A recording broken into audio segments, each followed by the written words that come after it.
Hi everyone, welcome to Tathagat. आज के इस वीडियो में मैं आपको टेस्टनेट के इंपॉर्टेंट करंट अफेयर्स के बारे में बताने वाला हूं। बहुत सारे बच्चों के मन में ये डाउट है कि हमें करंट अफेयर्स में क्या पढ़ना है, कितना पढ़ना है। तो आज के इस सिंपल वीडियो में मैं आपको बताऊंगा कि किस टॉपिक में क्या पढ़ना है। आइए शुरू करते हैं। जो सबसे पहला हमारा टॉपिक होगा वो स्पोर्ट्स अवार्ड 2022 के ऊपर होगा। स्पोर्ट्स अवार्ड में हमें क्या पढ़ना है? स्पोर्ट्स अवार्ड के अंदर मल्टीपल अवार्ड्स हैं, लाइक मेजर ध्यानचंद खेल रत्न अवार्ड। ये अवार्ड क्यों पढ़ना है? क्योंकि लास्ट ईयर गवर्नमेंट ने इसके नाम को बदला था। पहले ये था राजीव गांधी खेल रत्न अवार्ड, अभी गवर्नमेंट ने मेजर ध्यानचंद अवार्ड कर दिया है, क्योंकि 29 अगस्त को हम स्पोर्ट्स डे भी सेलिब्रेट करते हैं। साथ ही साथ आपको अर्जुना अवार्ड, द्रोणाचार्य अवार्ड और Major Dhyanchand lifetime achievement award करना है स्पोर्ट्स के अंदर। इसके अलावा और आपको कुछ नहीं करना है, और पर्सन के नाम जरूर पढ़ लेना है कि किस पर्सन को कौन सा अवार्ड मिला जो कि फेमस हो। नेक्स्ट हमारा जो सेक्शन है फीफा एंड कॉमनवेल्थ गेम 2022। अब फीफा बहुत फेमस रहा है, बहुत कंट्रोवर्शियल रहा है, क्योंकि पहली बार दोहा में ये ऑर्गेनाइज किया गया है ना, और किसी अरब नेशन ने इस गेम को ऑर्गेनाइज किया। इसमें आपको क्या पढ़ना है? मास्कॉट अच्छे से पढ़ लेना। दूसरा, विनर कौन है, लूजर कौन है, और एक पूरी लिस्ट पढ़ लेना 1930 से लेकर 2022 तक। साथ ही साथ आपको यह भी देखना है गोल्डन बूट किसको मिला, गोल्डन अवार्ड किसको मिला, पूरे man of the series award किसको मिला, youngest player of the award किसको मिला। तो ये जितने भी अवार्ड हैं उसको आपको अच्छे से पढ़ लेना है। साथ ही साथ अर्जेंटीना इस बार का विनर रहा है, तो अर्जेंटीना का एक बार लोकेशन जरूर देख लेना, क्योंकि टेस्ट के अंदर ये एग्जाम में क्वेश्चन पूछ भी लेता है कंट्री एंड देन आसपास के जो नेबरिंग कंट्रीज हैं उनके बारे में पूछ लेते हैं। तो अर्जेंटीना साउथ अमेरिका की कंट्री है, तो उसके बारे में थोड़ा पढ़ लेना। और 1978, 1986 एंड 2022 3 टाइम्स अर्जेंटीना विनर रहा है फीफा वर्ल्ड कप के बारे में। नेक्स्ट हम देखते हैं कॉमनवेल्थ गेम्स। कॉमनवेल्थ गेम्स जो है एवरी टाइम अलग अलग वेन्यू पे इसको ऑर्गेनाइज किया गया है, और इंडिया को अगर आप देखोगे तो एवरी टाइम इंडिया का परफॉर्मेंस टॉप 10 में, टॉप 5 में रहा है। तो आपको एक मेडल की पूरी लिस्ट देख लेनी है कि टॉप 3 में कौन कौन सी कंट्री है, साथ ही साथ इंडिया की रैंक क्या है, उसमें कितने गोल्ड मेडल हैं, कितने सिल्वर मेडल हैं, और ओवरऑल इंडिया की रैंकिंग क्या है, और नेक्स्ट जो कॉमनवेल्थ गेम होगा वो कहाँ पे ऑर्गेनाइज होने वाला है। अगला जो हमारा टॉपिक है वो है फिल्म सेक्टर को लेके, है ना। फिल्म से रिलेटेड आपको बहुत सारे अवार्ड पूछे जाते हैं, और साथ ही साथ इसमें Oscar award, Dada Saheb Phalke award, national film fair award, ये 3 अवार्ड बहुत इंपॉर्टेंट है। ऑस्कर अवार्ड की जब हम बात करते हैं तो आपको पता होगा कि ऑस्कर अवार्ड हॉलीवुड का सबसे हाईएस्ट अवार्ड है। इसमें best actor, best actress, best director, ये आपको देख लेना है। और ये भी देखना है कि 2022 एंड 2023 के लिए इंडिया से कौन सी मूवी नॉमिनेट हुई थी। ये आपको एक बार लिस्ट देख लेना है, जो कि आपके लिए बहुत इंपॉर्टेंट रहने वाला है। दादा साहब फाल्के अवार्ड ये इंडियन सिनेमा का हाईएस्ट अवार्ड है। लिस्ट देख लेना कि 2022 में ये अवार्ड किसको मिला, कैश प्राइस क्या है, और फर्स्ट अवार्ड किसको मिला था। और सेम एज इट इज आपको नेशनल फिल्म फेयर अवार्ड के बारे में एक लिस्ट देख लेनी, क्योंकि ये सारे award ministry of information and broadcasting के थ्रू दी जाती है। तो आपको देख लेना कि अवार्ड किसको किसको मिला। बेस्ट फिल्म, बेस्ट एक्टर, ये नेशनल फिल्म फेयर अवार्ड से रिलेटेड आपको पढ़ना है। साथ ही साथ पद्मा अवार्ड और भारत रत्न अवार्ड आपको अच्छे से पढ़ना है। पद्मा अवार्ड की जब भी हम बात करते हैं तो पद्मा अवार्ड के अंदर मल्टीपल अवार्ड है, जैसे पद्मश्री, पद्म विभूषण और पद्म भूषण, ये 3 अलग अलग अवार्ड हैं।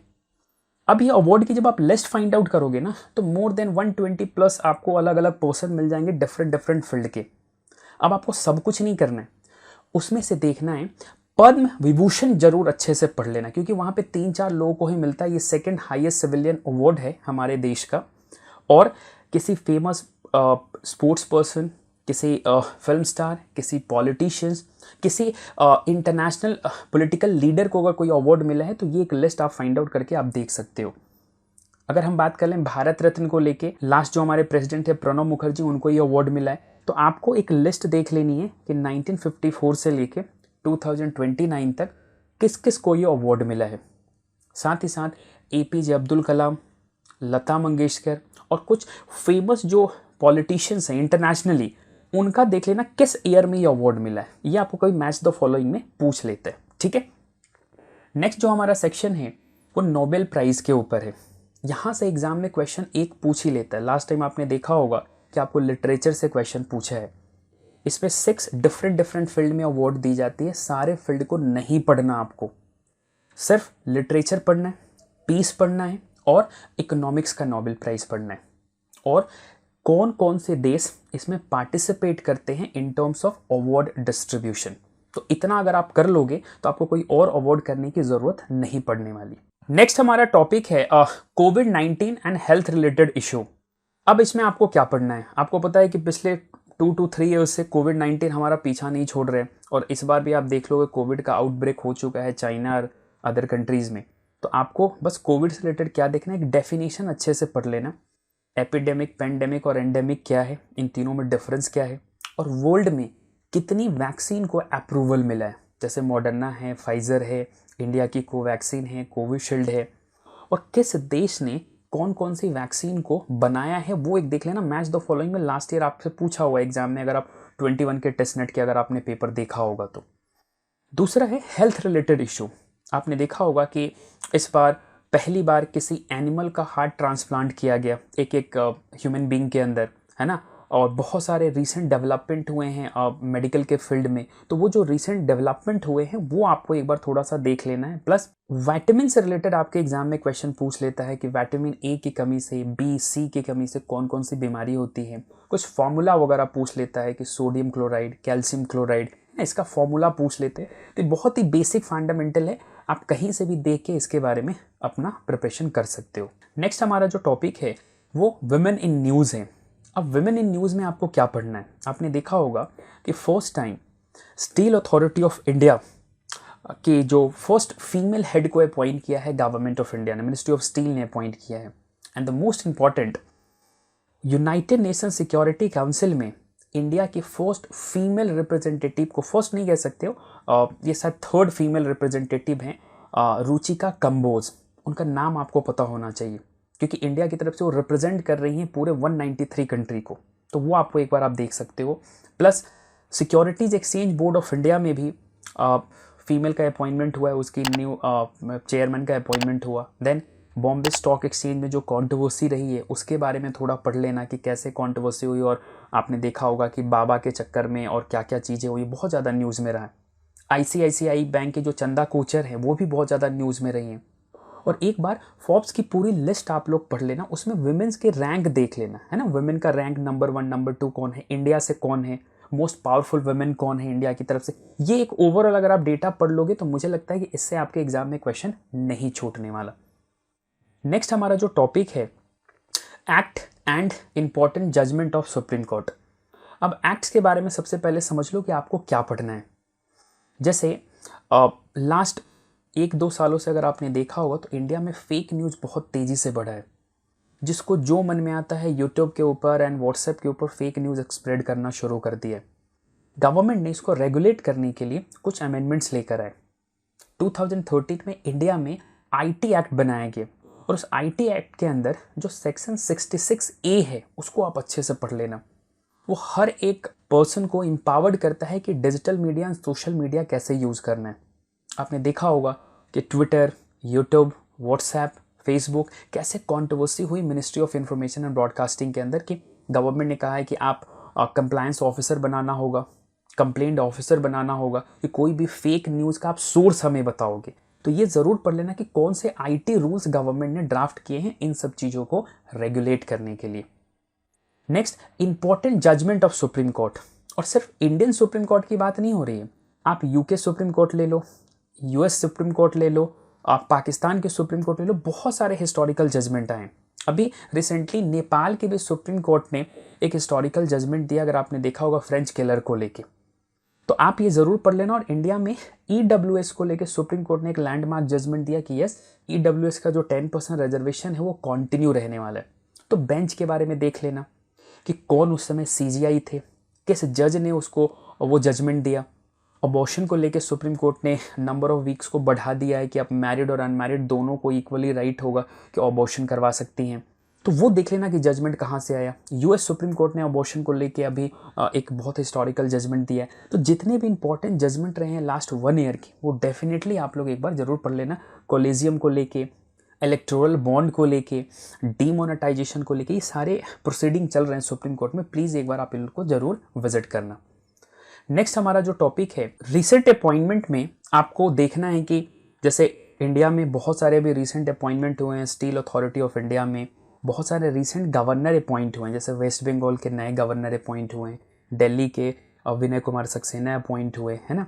साथ ही साथ आपको देख लेना है कि एयर इंडिया के नए सीईओ अपॉइंट हुए हैं, securities exchange board of India के नए अपॉइंटमेंट्स हुए हैं, election commissioner Arun Goyal appoint हुए हैं। तो जितनी भी ऐसी लीगल अथॉरिटी है और जैसे ऐसे एपेक्स बॉडी है, IRDI, SEBI, RBI, Bombay stock exchange, national stock exchange, competition commission of India, Indian council of medical research, इनके बारे में उनके जो नए अपॉइंटमेंट हुए प्लीज़ इनको एक बार विजिट कर लेना, लेकिन सिर्फ गवर्नमेंट लीगल अथॉरिटी के, बाकी आपको और कुछ देखने की ज़रूरत नहीं है।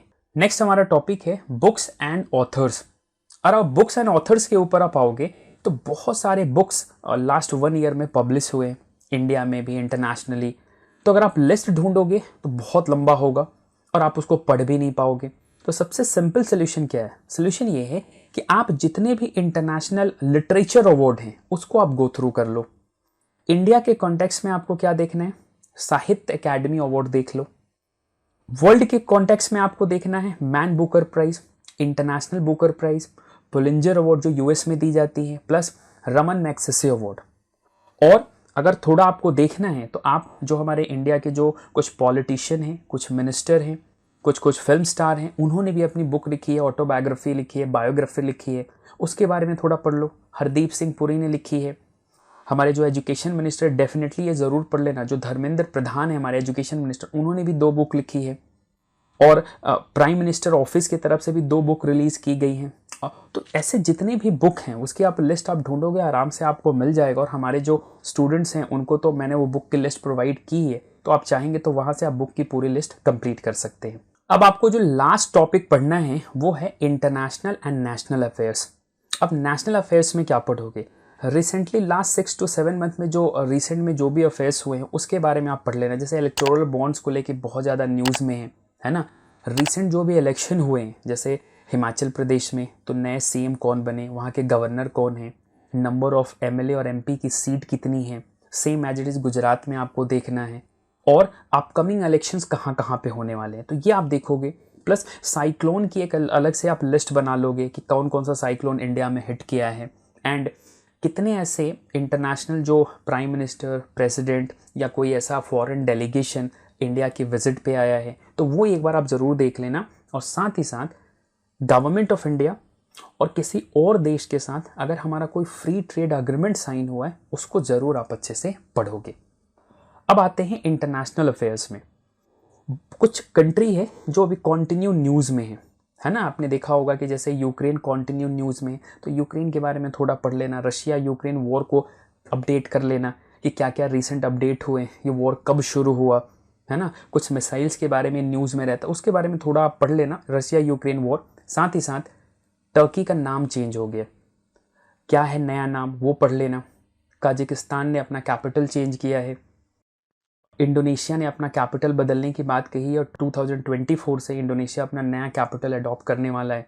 तो ये लिस्ट जो है आप देख लेना। साथ ही साथ लास्ट 1 ईयर में जितने भी इंटरनेशनल समिट हुए, जैसे COP27, G7, G20, BRICS, ASEAN, ये सब सारे समिट्स पढ़ लेना। और ख़ासकर वो समिट ज़रूर पढ़ना जिसमें इंडिया का डायरेक्ट या इनडायरेक्ट पार्टिसिपेशन है, नंबर ऑफ कंट्री कितनी, ये सब चीज़ें देख लोगे तो आपका काम हो जाएगा इंटरनेशनल अफेयर्स से।